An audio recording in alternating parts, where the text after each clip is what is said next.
बर खोजे चलले बेटी के पापा मम्मी कहती रही, खोजा कोठाया टारिया टारी बीचे खिड़की रही।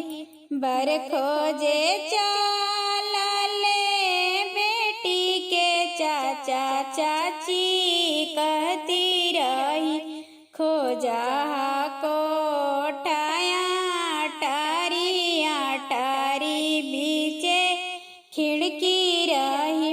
पापा के पास में पैसा नहीं, दिल में श्रद्धा लगी। चाचा के पास में पैसा नहीं, दिल में श्रद्धा लगी। ना जाने बेटी के भाग कैसन बेटी पार लगी। ना जानी बेटी के भाग कैसन बेटी पार लगी।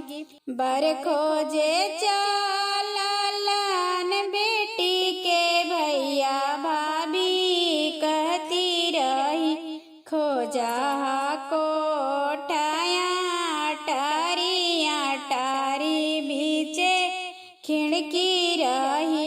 खोजा कोठाया टारिया टारी बीचे खिड़की रही। भैया के पास में पैसा नहीं, दिल में श्रद्धा लगी।